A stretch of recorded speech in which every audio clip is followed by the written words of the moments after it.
اعوذ باللہ من الشیطان الرجیم بسم اللہ الرحمن الرحیم ان اللہ یأمرکم ان تؤدوا الامانات الى اہلها وَإِذَا حَكَمْتُمْ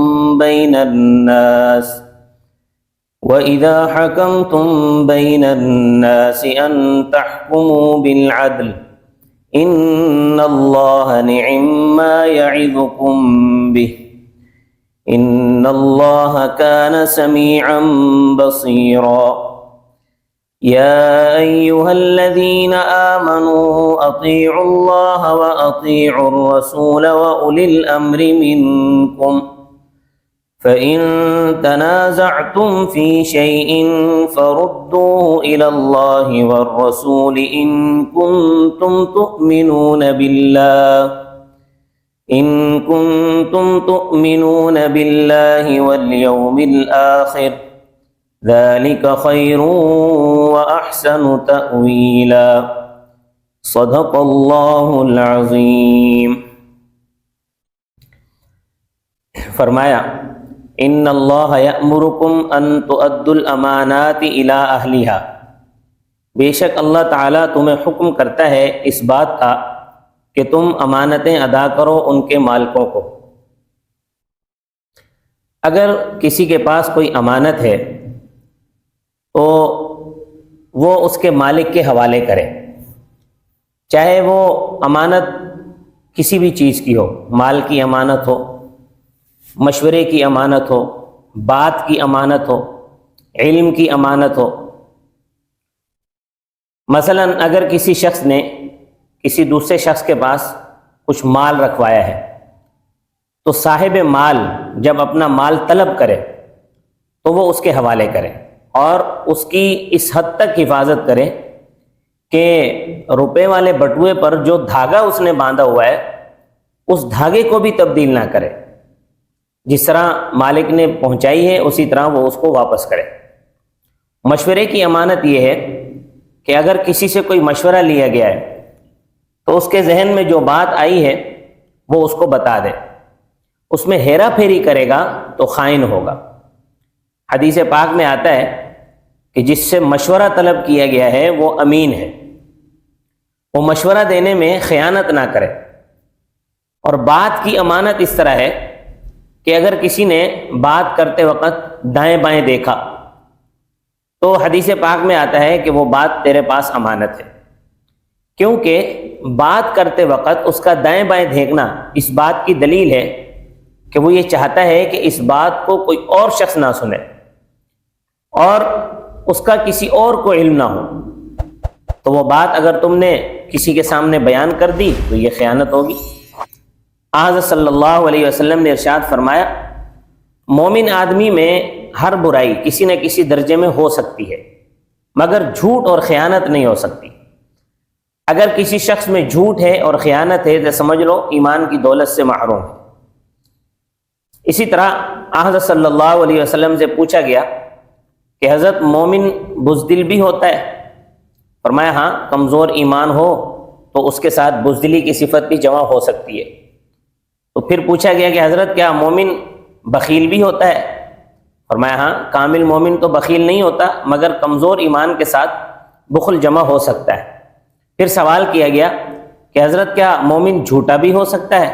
آپ صلی اللہ علیہ وسلم نے فرمایا کلا والذی نفسی بیدی، ہرگز نہیں، اس رب کی قسم جس کے قبضے میں میری جان ہے، ایمان اور جھوٹ ایک جگہ جمع نہیں ہو سکتے۔ تو یاد رکھنا، جھوٹ چاہے مرد بولے یا عورت بولے ایمان کے بالکل خلاف۔ تو اللہ تعالیٰ فرماتے ہیں کہ امانتیں مالکوں کے حوالے کرو۔ اس آیت کا شان نزول اس طرح آتا ہے کہ 8 ہجری رمضان المبارک کے مہینے میں جب مکہ مکرمہ فتح ہوا اس وقت کعبۃ اللہ کی چابیاں عثمان بن طلحہ کے پاس تھیں جو بعد میں رضی اللہ عنہ ہو گئے تھے۔ حضرت علی رضی اللہ تعالیٰ عنہ ان کے پاس گئے اور ان سے چابیاں چھینی اس لیے کہ 10ویں پارے میں آتا ہے ان اولیاءہ الا المتقون، کہ کعبۃ اللہ اور مسجد حرام کے متولی صرف متقی اور پرہیزگار ہیں۔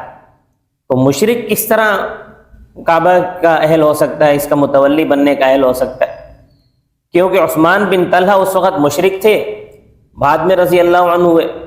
وہ روتے روتے حضرت صلی اللہ علیہ وسلم کے پاس گئے اور کہنے لگے کہ یا رسول اللہ، حضرت کعبے کی چابیاں، بیت اللہ کی چابیاں جدی پشتی ہمارے پاس چلی آ رہی ہیں اور اب حضرت علی نے مجھ سے چھین لی ہیں۔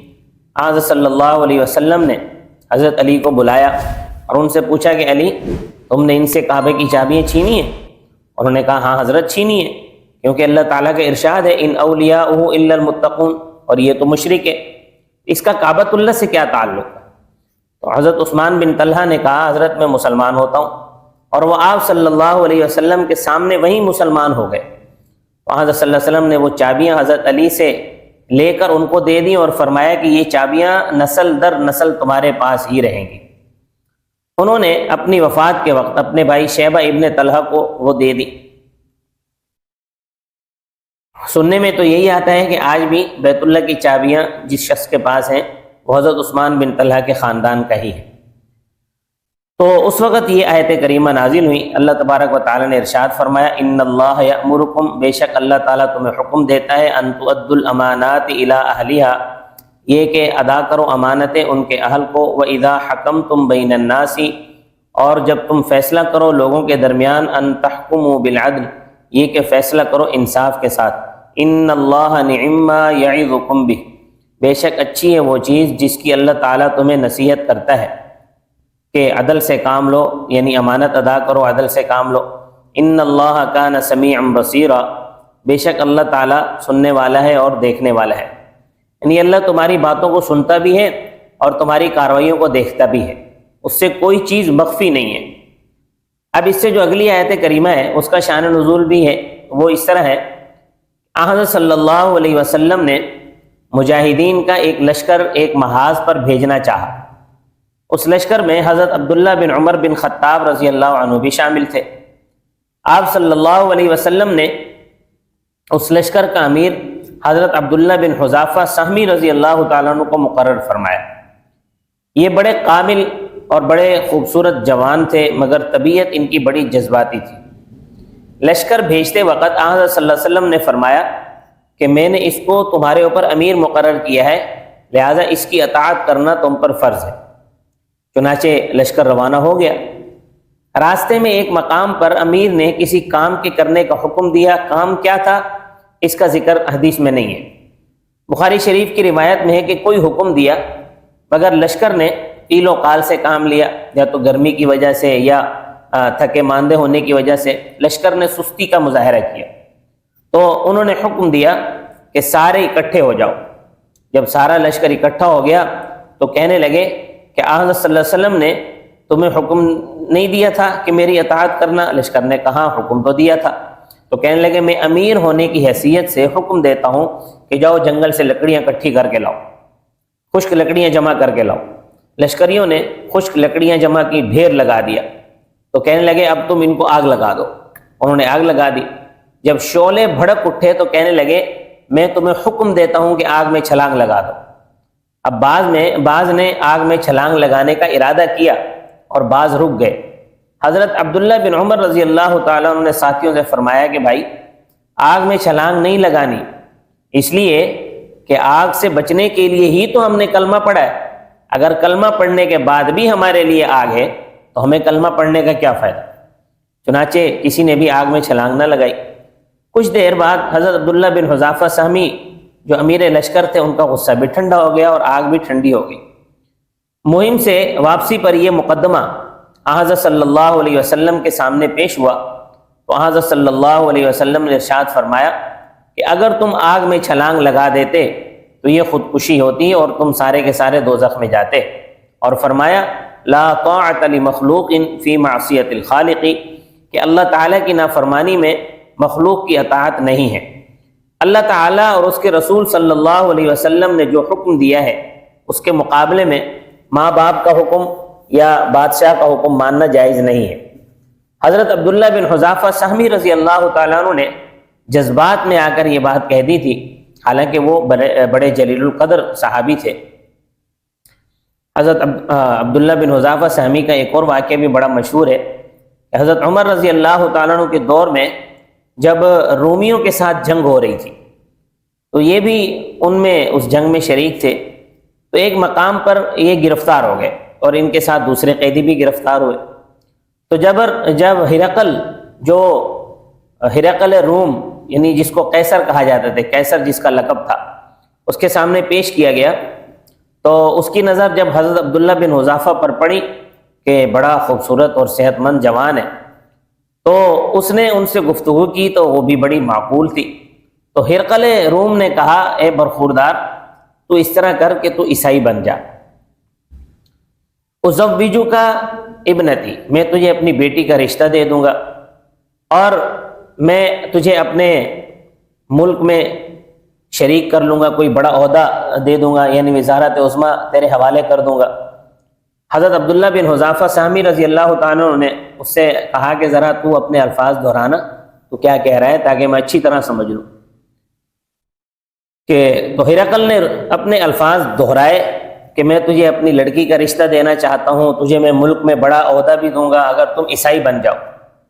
تو حضرت عبداللہ بن حذافہ سہمی رضی اللہ تعالیٰ نے فرمایا کہ تو ایک علاقے کا بادشاہ ہے، اگر تم ساری دنیا کے بادشاہ ہو جاؤ اور وہ ساری دنیا کی بادشاہت کا تاج اپنے سر سے اتار کر میرے سر کے اوپر رکھ دو اور حکومت میں میرا اور کوئی شریک بھی نہ ہو، میں پھر بھی عیسائیت قبول نہیں کروں گا، بلکہ میں عیسائیت قبول کرنے کا تصور تک نہیں کر سکتا۔ بھائی بڑے پختہ لوگ تھے۔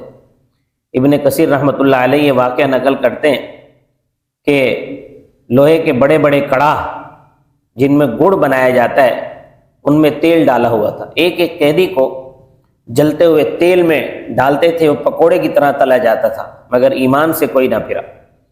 اللہ تعالی ہمیں ایسے امتحان سے بچائے، ہمارا ایمان بہت کمزور ہے، اسی وجہ سے ہم ایسی آزمائشوں میں نہیں ہیں۔